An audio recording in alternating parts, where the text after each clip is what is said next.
Hi students, welcome to our next episode, our next session looking at the religion of Sikhism. Today we're going to be looking at the 10 gurus of Sikhism, mainly focusing on Guru Nanak, but there will be information in your handout with a brief summary of each of the other 9 human gurus. So do make access of that in ThinkWave. Now, as we said in our first session, one of the things that we need to do as we're studying Sikhism is we need to see how this world religion developed throughout history. And as I explained last time, one of the main focuses in this series, at least in the first half of this series, will be understanding the history of Sikhism, where it comes from. And as we understand the history of Sikhism, we'll also see different elements of the theology as well, as the theology has developed over time. So, the big idea that we're going to see today is this. Through the teaching of Guru Nanak and the other 9 gurus, Sikh theology is developed. So we've got some notes here that we're going to work through. So turning to the first paragraph here, we read this. Sikhism is similar to Buddhism, Hinduism, and Jainism in that it is centered around a guru-Sikh teacher-disciple relationship between guru and disciple. This relationship is regarded as sacred.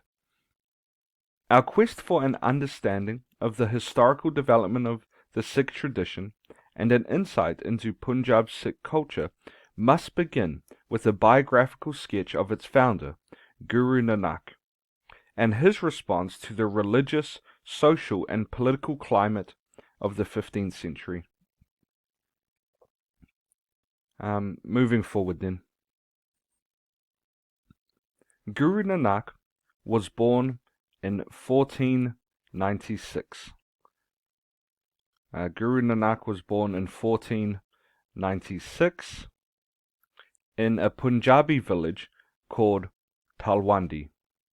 Now, in regards to our map here, Talwandi is here. It's in the Pakistan region, and it's now known as Nankana Sahib. So, you can see it's along this river, the river Ravi, and it's this town over here. It's on the Pakistani side of the border. Helpful to know that his birth town, Talwandi, is actually this place in Pakistan today, known as Nankana Sahib. By the time of his birth, India had been under Muslim rule for more than 500 years. Islam, through the creative leadership of Sufi Muslim saints, had emerged as an important socio-religious component of Punjabi society. Now, Sufi Muslims are different to most of the Muslims that we were studying during that section of our world religions course. Sufi Muslims were more mystic Muslims. Without getting into much detail there, it's just helpful to know that Sufi Muslims were quite different to the mainstream Muslim school of thought that we were studying during that section of the course. Guru Nanak grew up within a multi-faith environment, which impacted greatly on his understanding of the oneness of God. The oneness of God is an idea, of course, that was prominent among Muslims. It's also prominent among Guru Nanak's teaching. Guru Nanak's father, Kalu, was a high caste Khatri. He was literate in Persian, the official language of the state, and worked as a revenue collector for the government. According to Sikh tradition, Guru Nanak learned Sanskrit and Persian at his village school. From a very young age, Nanak is believed to have had a craving for answers to the meaning and purpose of human existence. Thus, he was very interested in the company of wandering Hindu saints as well as Muslim holy men. Another thing to notice here, Guru Nanak and the early Sikh leaders, they had a lot to do with men of other religions, particularly Hindu and Sufi Muslim men. Guru Nanak got married and had 2 children. He was sent to Sultanpur to find employment, where his brother-in-law had a job with the revenue department of the government. Soon Guru Nanak started working in a government store called a Modikhana. Sultanpur, the seat of the regional government, was a thriving town. There Guru Nanak met a number of Hindu and Muslim scholars who engaged each other in debating their respective religious doctrines. His own search for truth resulted in a miraculous experience at Sultanpur. This next section is important for us to understand. Particularly this paragraph here, really important to understand. It is believed that Guru Nanak received a divine call at Sultanpur. One morning, he went to bathe in a nearby river. It is believed that he was taken into God's court. He reappeared after 3 days, declaring, "There is no Hindu and there is no Muslim." His declaration focused on the unity and equality of humankind, transcending the sectarian boundaries of caste and religious bigotry. Guru Nanak became thoroughly familiar with the social and political structure of Punjabi society. He was highly critical of the caste system and was deeply distressed by the social divisions in Punjabi Indic society. Now, in India, there is what is known as the caste system. We've got this here that shows us the general structure of the caste system. Essentially, in Indian society, the highest caste was the Brahmins, and the lowest caste was the Dalits, the untouchables. Now, the way the caste system functioned is people were limited to marrying within their caste. You didn't really associate with people from lower castes, or if you did, the caste system played an important role in how those relationships functioned.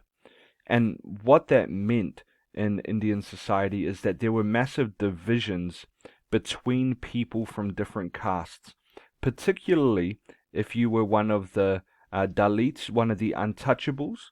You had the lowest position in society. You were an outcast. That's where that phrase comes from. You were an outcast, and literally people from the other castes wouldn't even touch you. So this created massive social divisions that were responsible for all sorts of oppression and poverty within India. This system, the caste system, has been strongly criticized by people from all different religions. Christians have criticized the caste system for a long time, but also Sikhs as well have been very critical of this system. Carrying on here then. He went on multiple journeys throughout India and abroad, criticizing the caste system and other morally degrading customs and traditions. On his journeys, he was often accompanied by Madana, a Muslim minstrel, who was a close companion of the Guru. This partnership again emphasizes the inclusiveness of Sikh teaching. There's a few ideas that we're going to comment on at the end here, and one of them has to do with the inclusiveness and syncretism of the Sikh religion, but we'll come to that towards the end.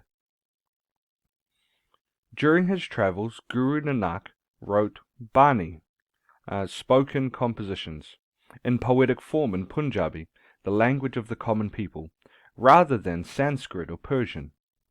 He thereby removed the barrier between God and the people, and released them from the clutches of religious zealots, like the Brahmins, which were the Hindu priests. You remember the Brahmins were the highest caste.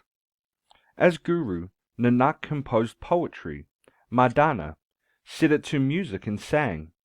Since then, the tradition of Shabad Kirtan has become an integral part of the Sikh service. Guru Nanak was a great traveller. He visited many important centres of Hindu and Muslim pilgrimage. He also collected the writings of Muslim and Hindu saints, some of whom were born in the lowest caste groups, such as Kabir, Farid, and Ravidas. After more than 20 years of extensive travel, Guru Nanak returned to the Punjab and settled in Kartarpur, literally God's village. This would be an important place for Guru Nanak. A town he founded on the banks of the Ravi River. So just going back up to our map here. We see the Ravi River there. This is the river being mentioned.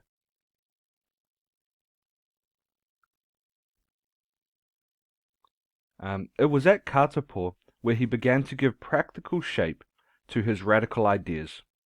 He launched a crusade against the caste divisions and declared that God had no caste. He despised the exclusion of low-caste people from entering and worshipping at Hindu temples. He introduced the traditions of Sangat, communal worship, and Langar, communal meal, to transmit the message of the oneness of God. He also preached the significance of Kirat Khana, earning one's living through honest means, and Wanchakna, sharing the fruits of one's labor with others. We talked about a number of these principles in our first session. Soon, Guru Nanak's house turned into a I struggle to pronounce this word. Dharmsala, place of worship, where people of different castes and faiths would gather for Shabad Kirtan and share a communal meal while sitting in rows, without any distinction of gender, caste, or status.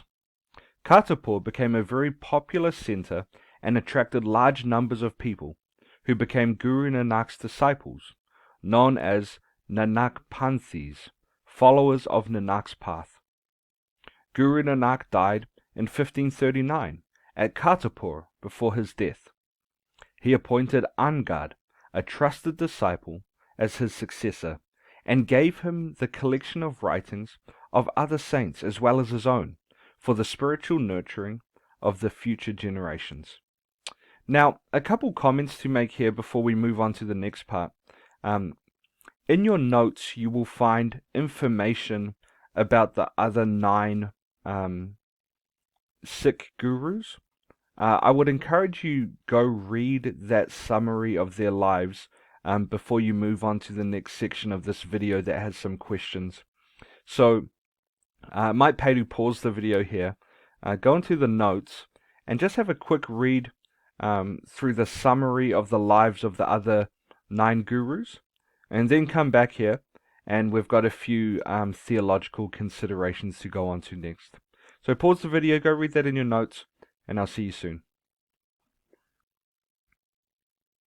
Moving on then to the final section, I want us to consider a few elements of Sikh theology as we've seen them today in this video, looking at the life of Guru Nanak, and I want us to consider how we evaluate these different aspects of Sikh theology when compared to Christian theology.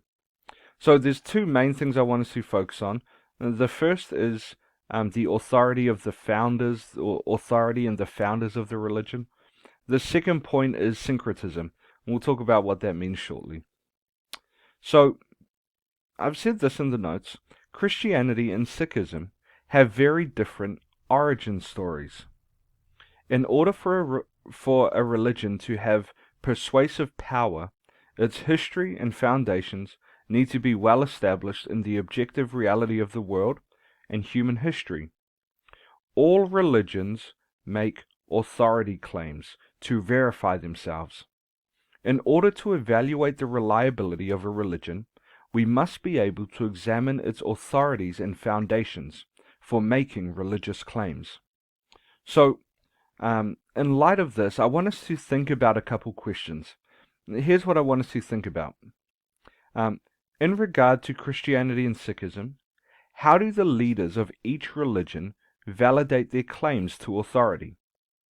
Why is it important to have assurance regarding the spiritual authority of any religious leader. So what I'm talking about here is, namely in Christianity, we have Jesus. In Sikhism, there is Guru Nanak, and the other 9 human gurus. These are the founders of the religions. Christianity is founded on the authority of Jesus. Jesus makes authority claims. Guru Nanak makes authority claims. Even carrying the title Guru is a claim to a certain measure of authority. Now, as we're comparing the two religions, Christianity and Sikhism, it's important for us to consider on what basis does Jesus claim authority versus on what basis does Guru Nanak claim authority.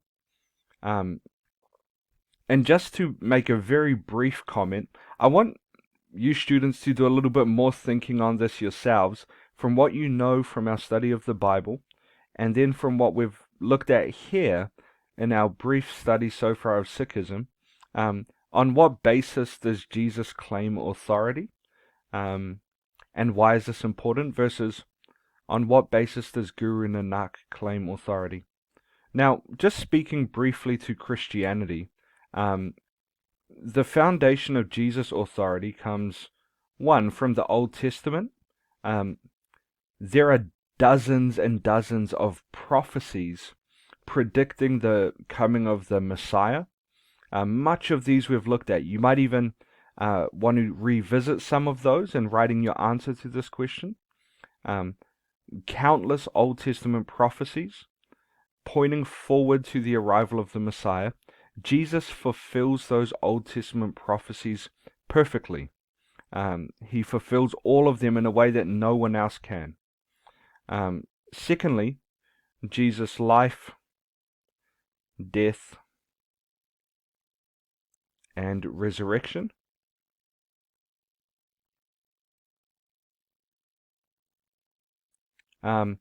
Absolutely unique. Only Jesus has died and risen again, and the evidence for that, I'm convinced, is overwhelming. It's on this basis that Jesus claims authority as the Son of God, as the Messiah, as the God-man himself. His life, his teaching, his miracles, his death and resurrection. And then finally we have the testimony of the apostles and the New Testament. The unique thing about the testimony of the apostles in the New Testament is that Christian witness came at a great price. To testify to the life, death, and resurrection of Jesus meant death for many, many Christians. Many of the New Testament authors concluded their lives by sealing their testimony in blood. And what were they claiming? They were claiming to have seen the resurrected Jesus. They were claiming to have seen the resurrected Lord. Many of them died for that faith. With this foundation, I take it that the authority of Jesus is very well established, and we have very strong reason to consider him authoritative. Now, as we've looked at Guru Nanak, and hopefully you've read the notes on the other 9 gurus, there's a couple things I want to comment on. Firstly, Guru Nanak's authority claims, I would say, are rather subjective.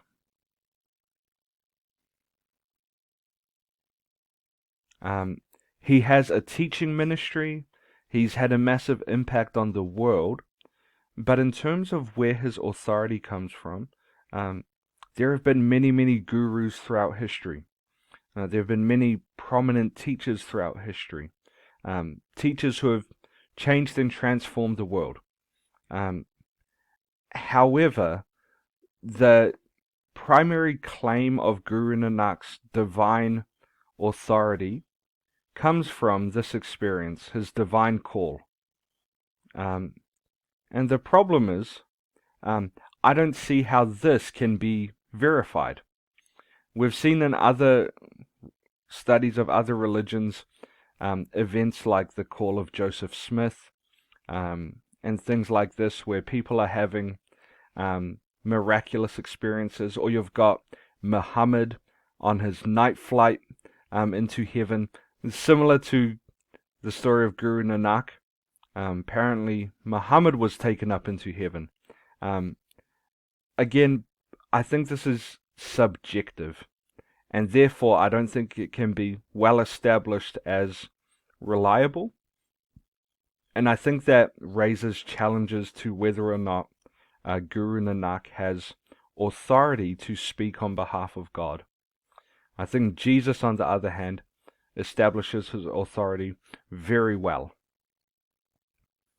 The second point I want us to consider is an idea known as syncretism. Syncretism is the amalgamation or attempted amalgamation. Amalgamation is like bringing together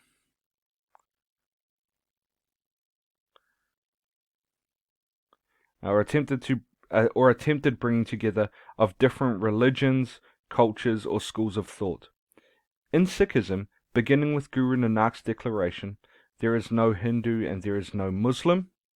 There has always been syncretistic tendencies in the religion. Christianity, on the other hand, is very exclusive in its view of religious truth. Summed up most famously in the words of Jesus, "I am the way, the truth, and the life.